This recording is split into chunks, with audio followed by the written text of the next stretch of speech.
ফের বিজেপি নেতা অর্জুন সিংকে তলব। ভাটপাড়া পুরসভার টেন্ডার দুর্নীতি মামলায় তলব অর্জুন সিংকে। ব্যারাকপুর কমিশনারেটের তরফে এই তলব করা হয়েছে। একই মামলায় আজ অর্জুন সিংয়ের ছেলে পবন সিংকেও তলব করেছে সিআইডি। গতকালই বিজেপি নেতা প্রিয়াঙ্গু পাণ্ডের বাড়ির বিতর্কিত জমি সংক্রান্ত মামলায় অর্জুন সিংকে তলব করে ব্যারাকপুর পুলিশ কমিশনারেটের গোয়েন্দা বিভাগ। আজ দুপুর 2টো নাগাদ তলব করা হয়েছে। সমীরণ পাল আরও বিস্তারিত বলবে। সমীরণ,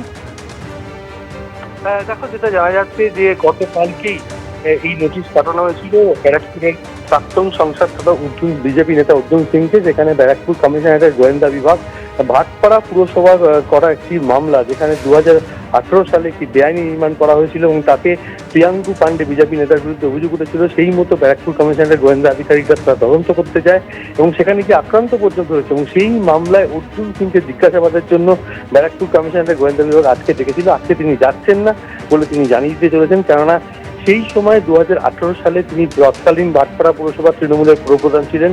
একটা বেআইনি নির্মাণমূলক পুরপ্রধান কতটা জানতেন কতটা জানতেন না সেই বিষয়ে জানার জন্য।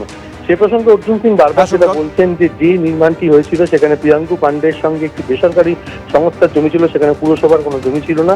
অর্থাৎ অবান্তরভাবে তাকে অন্যায়ভাবে মিথ্যা মামলায় ফাঁসানোর জন্য বারবার হেনস্থা করা হচ্ছে। একেবারে অর্থাৎ এই দুর্নীতি সংক্রান্ত বিষয় জিজ্ঞাসাবাদের জন্য ডেকে পাঠানো হয়েছে। ধন্যবাদ সমীরণ।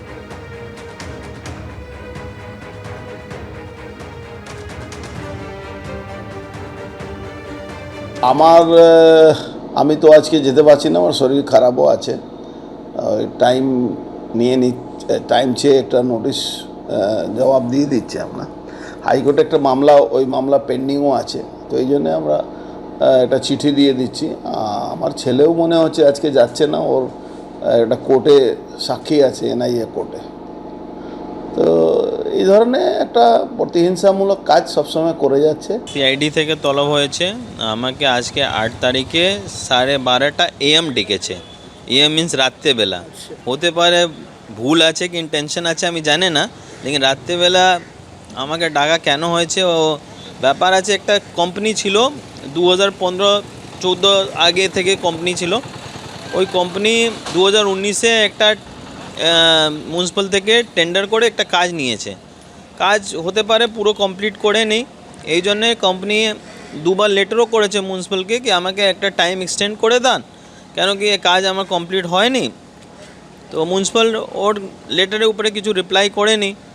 আজকে ওই কেসের মধ্যে একটা ইনকোয়ারি করার জন্য ডেকেছে। আজকে যাবে না, কোর্টে যাবে, আজকে সিআইডি অফিসে যাবে না, সিআইডি অফিসে একটা ডেট নিয়ে নেবে। নেক্সট টাইম যেরকম না, আজকে যাবে না, আজকে পসিবলই নেই যাওয়া।